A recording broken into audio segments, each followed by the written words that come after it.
शुरुआत करेंगे सुपरफास्ट 100 की। अगले आधे घंटे में देखिए देश दुनिया की तमाम बड़ी खबरें। नमस्कार, मैं राशिद। करेंगे बड़ी खबर से शुरुआत। बड़ी खबर यह है कि बीजेपी के पीएम कैंडिडेट नरेंद्र मोदी ने प्रियंका गांधी के बयान पर पलटवार करते हुए कहा कि उन्हें नीच कहकर गाली दी गई।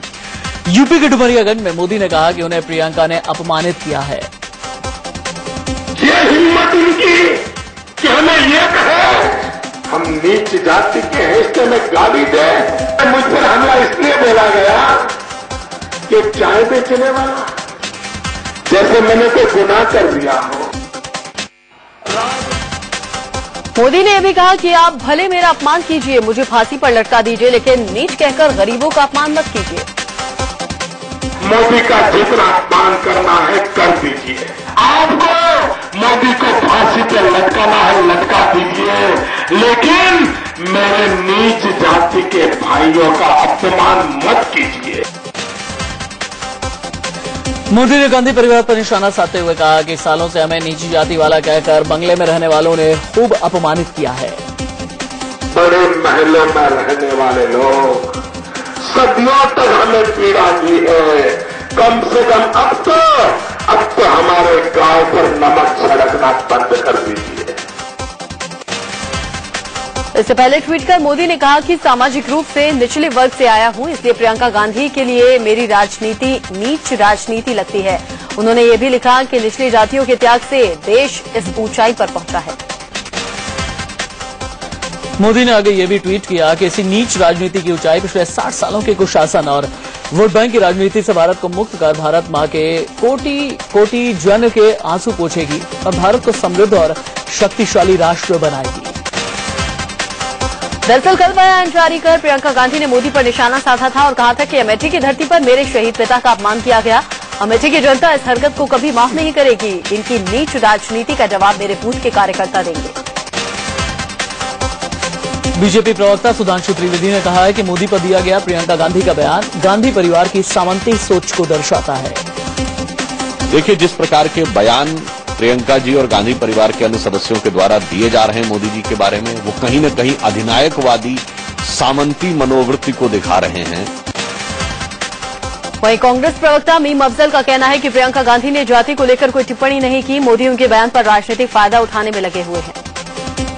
प्रियंका जी का मतलब हरगिज वो नहीं है जो वो बता रहे हैं। वो असल में पिछड़े वर्ग का होने का फायदा उठाने की मुसलसल कोशिश करते रहे हैं और इस वक्त भी वो वही बात कर रहे हैं। इंडिया न्यूज के एडिटर इन चीफ दीपक चौरसिया से खास बातचीत में मोदी ने हालांकि कहा कि उन्होंने राजीव गांधी का अपमान नहीं किया है, बल्कि जो तथ्य हैं उससे ही बताया।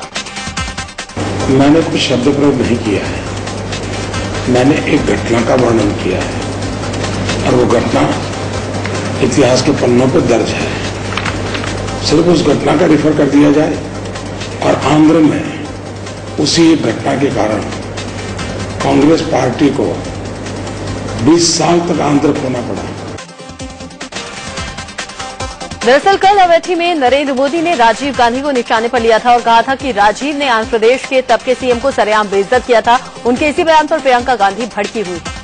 गांधी का गुस्सा ऐसा भड़क गया, आंध्र के चुने हुए मुख्यमंत्री उससे उम्र में डबल थे, अंजैया जी, उनको एयरपोर्ट पर इन्होंने डांटा, अपमानित किया। उधर प्रियंका गांधी के बयान का समर्थन करते हुए कांग्रेस महासचिव दिग्विजय सिंह ने ट्वीट किया। उन्होंने लिखा कि मोदी ने अपना असली रंग दिखाया है। उन्होंने अमेठी में शहीद राजीव जी की आलोचना की है, उन्हें इस पर माफी मांगनी चाहिए। इंडिया न्यूज के एडिटर इन चीफ दीपक चौरसिया ने बीजेपी के पीएम कैंडिडेट नरेंद्र मोदी से खास बातचीत की। इंटरव्यू में मोदी ने कांग्रेस के उस आरोप का जवाब दिया जिसमें कांग्रेस ने कहा था कि मोदी जहर उगल रहे हैं। तो हम तो जानते हैं कि जो मैडम सोनिया जी ने कहा है कि सत्ता जहर होती है, अब सबसे ज्यादा समय सत्ता में कांग्रेस के लोग रहे तो सबसे ज्यादा जहर उन्हीं ने चखा है और हो सकता है वही जहर अब उगलते होंगे। इस खास इंटरव्यू में नरेंद्र मोदी ने अमेठी के विकास पर सवाल खड़े किए। टॉयलेट क्यों नहीं होना चाहिए, रोड क्यों नहीं होना चाहिए, बिजली क्यों नहीं होनी चाहिए। मैंने तो बड़ी सीधी सीधी बात कही है और मैं मानता हूं अब देश की जनता को राजनेताओं से कोई भी हो, मोदी हो तो मोदी से भी, इन्हीं जैसी चीजों का जवाब मांगना चाहिए अब देश ने। मोदी ने प्रियंका के एबीसीडी का भी जवाब दिया। मोदी ने कहा कि एबीसीडी का मतलब है अमेठी में भी चाहिए विकास। उनका अमेठी वाला एबीसीडी ये है कि अब तो डेवलपमेंट चाहिए। उनका एबीसीडी है अमेठी में भी चाहिए डेवलपमेंट। नरेंद्र मोदी फैजाबाद में रैली कर रहे थे तो मंच पर भगवान राम की तस्वीर लगी थी। इसे लेकर भी राजनीति गर्मा गई है। मोदी से जब इसके बारे में पूछा गया तो उन्होंने कहा उन्हें पता ही नहीं चला कि मंच कैसा बना था। अभी उतरा तब पता चला बोले ऐसा कुछ था। हाँ, और उसकी इलेक्शन कमीशन को शिकायत हुई है कि अब मुझे मालूम नहीं है, तो मैं तो गया एकदम सीधा मंच पे जाके भाषण किया। अब स्थानीय लोगों ने क्या किया होगा मुझे मालूम नहीं है। बीजेपी मोदी को सुनामी कह रही है। कुछ दिन पहले अमित शाह ने भी यही बयान देते हुए कहा था कि सुनामी में सारे दागी भ्रष्टाचारी खत्म हो जाएंगे। इस पर नरेंद्र मोदी ने भी अमित शाह की बात का खुलकर समर्थन किया। मैं भी कहता हूं सुनामी विनाश लाती है और विनाश ही लाएगी। कांग्रेस का विनाश, देश को लूटने वालों का विनाश, देश को बर्बाद करने वालों का विनाश, देश में रुकावटें पैदा करने वालों का विनाश। तो ये सही है, अमित भाई ने सही कहा है। अगर बीजेपी को बहुमत नहीं मिलता तो क्या वो किसी पार्टी का समर्थन लेंगे? इस सवाल के जवाब में नरेंद्र मोदी ने कहा कि एनडीए पूर्ण बहुमत से सरकार बनाएगी। देश की जनता बहुत समझदार है। राजीव गांधी के बाद ये पहला चुनाव ऐसा है जिसमें देश की जनता किसी भी प्रकार के जो और तो के बिना क्लियर कट मैंडेट देने वाली है। कांग्रेस के कई नेता बीजेपी के प्लान बी को लेकर बयान देते आ रहे हैं। नरेंद्र मोदी ने उनका कोई और प्लान होने से इनकार किया है। क्या बीजेपी के अंदर कोई प्लान बी भी है सरकार बनाने का? राजनाथ जी ने 50 बार कहा है कि प्लान ए के सिवा हमारे आगे कोई गाड़ी है ही नहीं। हमारी अल्फाबेट में एक के बाद कोई रखा ही नहीं उन्होंने, राजनाथ जी ने कहा है। पाकिस्तान से रिश्तों को लेकर पूछे गए सवाल पर मोदी ने कहा कि हम आंख दिखाकर या आंख झुकाकर बात करने में विश्वास नहीं करते। आंख दिखा करके दुनिया में संबंध बनते हैं, इम्पॉसिबल। आंख झुकाकर जीने से भी कोई फायदा नहीं है और इसलिए दुनिया के देशों के साथ आंख मिला करके बातचीत करने की ताकत वाले संबंध होने चाहिए। मोदी ने उनके आने से अल्पसंख्यकों में खौफ होने की बात को सिरे से खारिज कर दिया। मोदी ने कहा कि उनकी सरकार आते ही ये डर खत्म हो जाएगा।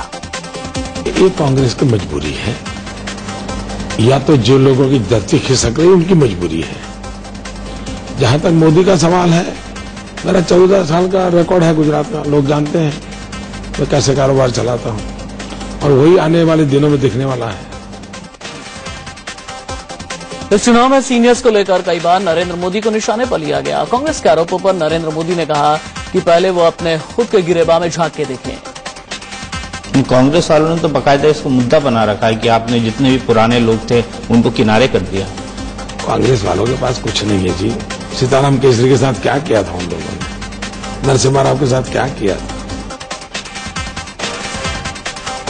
डीडी न्यूज को दिए गए इंटरव्यू में कांटछांट पर नरेंद्र मोदी नाराज दिखे। मोदी ने कहा कि लोकतंत्र में सेंसरशिप नहीं होनी चाहिए। दूरदर्शन ने मेरे से समय मांगा, मैंने उनको समय दिया।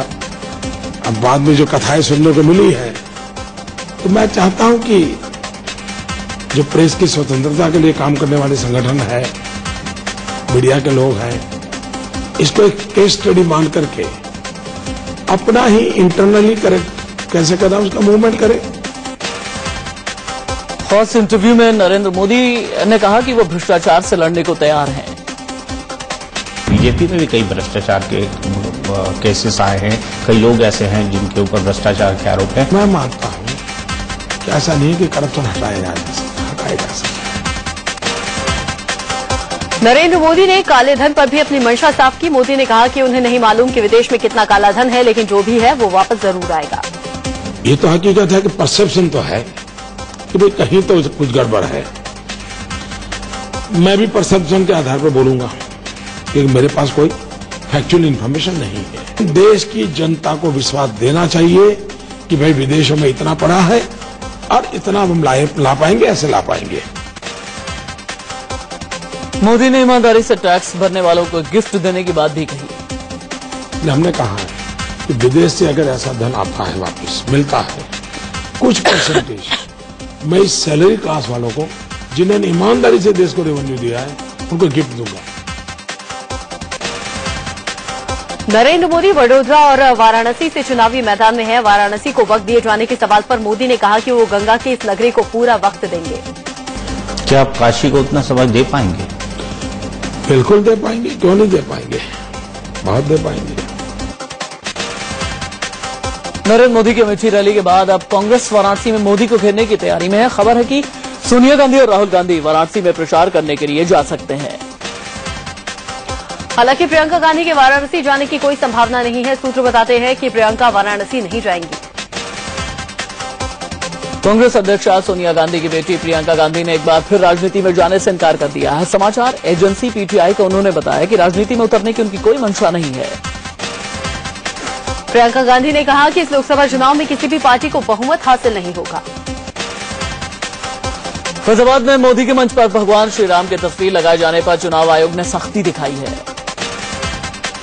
दरअसल मोदी के मंच पर राम की तस्वीर लगाए जाने के खिलाफ कांग्रेस ने चुनाव आयोग में शिकायत की थी और इसी को लेकर आचार संहिता का उल्लंघन मामला बताते हुए अब कार्रवाई की मांग कांग्रेस कर रही है। दरअसल अयोध्या के करीब फैजाबाद में कल मोदी की रैली के लिए जो मंच तैयार किया गया था, उसके पीछे पर्दे पर भगवान राम की तस्वीर लगी थी। चुनाव आयोग को चुनौती देना बीजेपी के पीएम कैंडिडेट नरेंद्र मोदी के लिए मुश्किल खड़ी कर सकता है। मोदी पर केंद्रीय मंत्री बेनी प्रसाद वर्मा के विवादित बयानों का सिलसिला जारी है। यूपी के बलरामपुर में बेनी ने कहा कि बीजेपी ने ऐसे इंसान को पीएम उम्मीदवार बनाया जिसे फांसी दी जानी चाहिए। पर बोले बेनी प्रसाद वर्मा पर बेतुके बयान देने के चलते एफआईआर दर्ज हो गई है। यूपी के गाजीपुर में कांग्रेस नेता और अभिनेत्री नगमा ने नरेंद्र मोदी पर चुटकी ली। नगमा ने यह भी कहा कि अगर मोदी का सीना 56 इंच का है तो उन्होंने वैसी सीट से चुनाव क्यों नहीं लड़ा जहां से बीजेपी कभी नहीं जीती थी। नगमा ने यहां बाबा रामदेव पर भी निशाना साधा। उन्होंने कहा कि बाबा रामदेव को चाहिए कि वो नरेंद्र मोदी को समझाएं कि पत्नी को कैसे रखें और उनका सम्मान करें। गंगा सप्तमी के मौके पर वाराणसी में नरेंद्र मोदी के भाई पंकज मोदी ने गंगा पूजन किया। वडोदरा से मोदी समर्थक मुस्लिमों का एक जत्था वाराणसी के लिए आया है। ये सभी लोग काशी में मोदी के प्रचार का जिम्मा संभाल रहे हैं। वाराणसी में जेडीयू अध्यक्ष शरद यादव ने अरविंद केजरीवाल का प्रचार किया। बीजेपी के पीएम कैंडिडेट नरेंद्र मोदी ने जिन मेहदी हसन की टोपी पहनने से इनकार किया था, उन्होंने वाराणसी में मोदी के खिलाफ मोर्चा खोल दिया है। कांग्रेस नेता शकील अहमद ने ट्वीट करके संघ पर निशाना साधा। शकील अहमद ने कहा कि अजमेर ब्लास्ट का कथित मास्टरमाइंड इंद्रेश को आरएसएस ने वाराणसी में प्रचार के लिए भेजा है। अमेठी से आम आदमी पार्टी के उम्मीदवार कुमार विश्वास ने आरोप लगाया कि उनकी पत्नी, बहन और दूसरे करीबियों को पुलिस गिरफ्तार करने पहुंची थी। कल लोकसभा के 8वें चरण के लिए वोट डाले जाएंगे। 8वें चरण में 7 राज्यों की कुल 64 सीटों पर वोटिंग होगी। बुधवार को 8वें चरण के चुनाव में आंध्र प्रदेश के 25 लोकसभा सीटों के लिए वोट पड़ेंगे। साथ ही यूपी की 15 और बिहार की 7 संसदीय सीटों के लिए भी 7 मई को मतदान होगा। बुधवार को हिमाचल प्रदेश की सभी 4 सीटों के लिए भी वोट डालेंगे। बुधवार को यूपी की कई हाई प्रोफाइल सीटों पर मतदान होना है। इनमें राहुल गांधी की संसदीय सीट अमेठी के अलावा सुल्तानपुर, प्रतापगढ़, कौशाम्बी, फूलपुर, इलाहाबाद, फैजाबाद, अंबेडकर नगर के नाम भी शामिल हैं।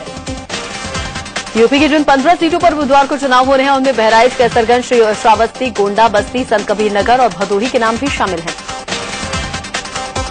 7 मई को बिहार की 7 लोकसभा सीटों पर चुनाव होगा। इनमें शिवहर, सीतामढ़ी, मुजफ्फरपुर, महाराजगंज, सारण, हाजीपुर और उजियारपुर के नाम शामिल हैं। 7 मई को उत्तराखंड की सभी 5 सीटों पर चुनाव होने हैं। बुधवार को हिमाचल प्रदेश की सभी 4 सीटों पर भी वोट पड़ेंगे। आईपीएल के पूर्व commissioner Lalit Modi Rajasthan cricket association के प्रेसिडेंट चुने गए हैं। बुधवार को हिमाचल प्रदेश की सभी 4 सीटों पर भी वोट पड़ेंगे। आईपीएल के पूर्व commissioner Lalit Modi Rajasthan cricket association के प्रेसिडेंट चुने गए हैं। राजस्थान क्रिकेट एसोसिएशन का चुनाव पिछले साल दिसंबर में हुआ था, लेकिन कानूनी अड़चन के चलते रिजल्ट पर रोक लगाई थी। सुप्रीम कोर्ट ने जब ये रोक हटाई और रिजल्ट का सील बंद लिफाफा खोला गया तो ललित मोदी ने बाजी मार ली। इधर ललित मोदी आरसीए के अध्यक्ष बने, उधर बीसीसीआई ने सख्त रुख अपनाते हुए राजस्थान क्रिकेट संघ को निलंबित कर दिया। बीसीसीआई ने भले ही आरसीए अध्यक्ष बनने के बाद आरसीए को सस्पेंड कर कारण बताओ नोटिस जारी किया हो, लेकिन मोदी के समर्थकों में जश्न का माहौल है। उधर आरसीए के सीनियर अधिकारी और मोदी के वकील महमूद आब्दी का कहना है कि बीसीसीआई मोदी पर एक्शन नहीं ले सकती। सुप्रीम कोर्ट ने दिल्ली वासियों को बड़ी राहत दी है और एनटीपीसी से कहा है कि वो 31 मई तक दिल्ली में बिजली आपूर्ति में कोई कटौती न करें। साथ ही सुप्रीम कोर्ट ने दिल्ली में बिजली वितरण करने वाली कंपनी बीएसईएस को कहा है कि जनवरी से मार्च महीने तक का बकाया एनटीपीसी को लौटाए। दिल्ली के मयूर विहार इलाके में तपती गर्मी में बिजली कटौती से लोग परेशान है। लोगों का कहना है कि यहां हर दिन 3 से 4 घंटे की बिजली कटौती हो रही है।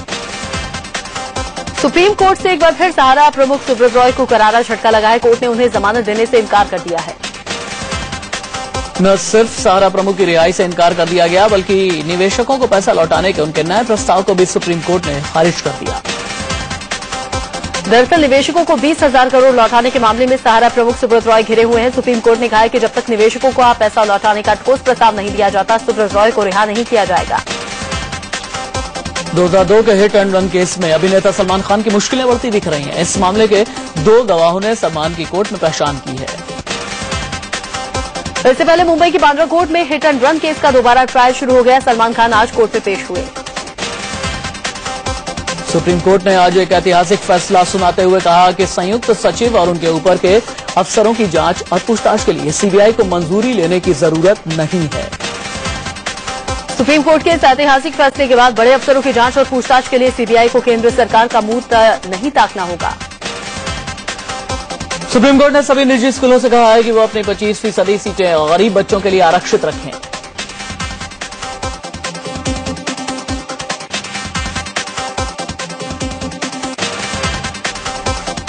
सुप्रीम कोर्ट ने कर्नाटक सरकार को झटका दिया है और सभी स्कूलों के कन्नड़ भाषा को अनिवार्य करने के सिद्धारमैया सरकार के फैसले को रद्द कर दिया है।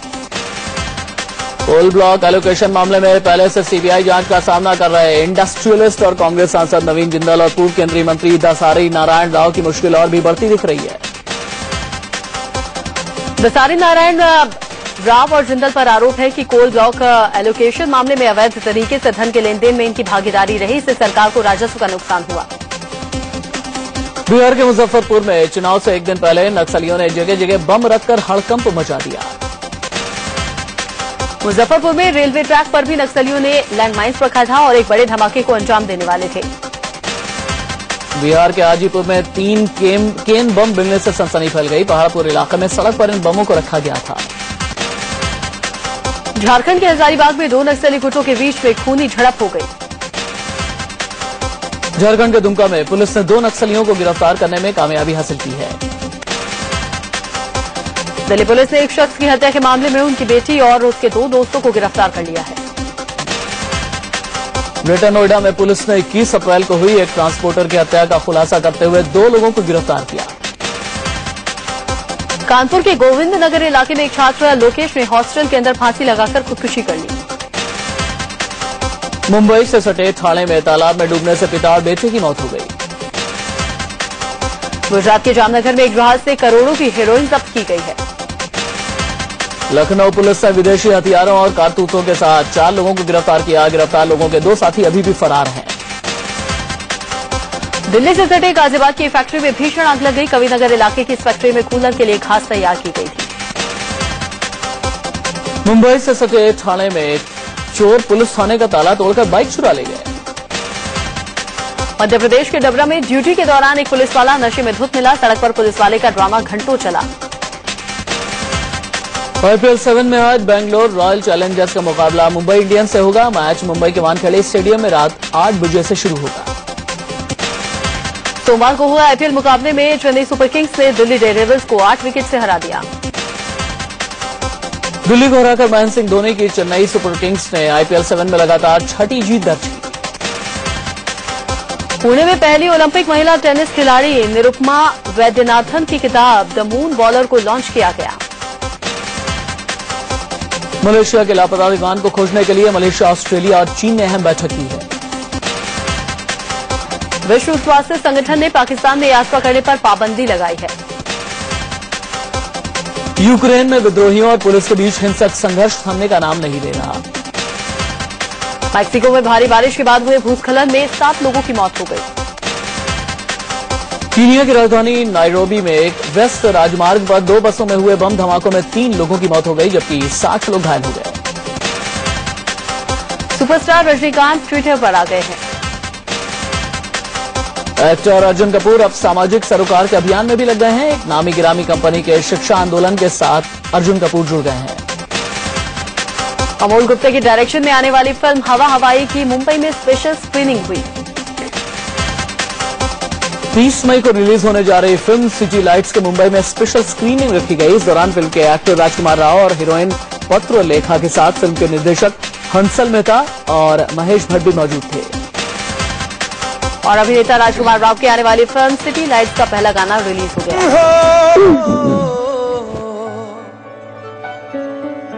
गुनगुनाने की वजह तुम हो, जिया जाए ना जाए ना जाए ना। ब्रेक का चला है, कहीं मत जाइएगा, बस थोड़ा संसार के बाद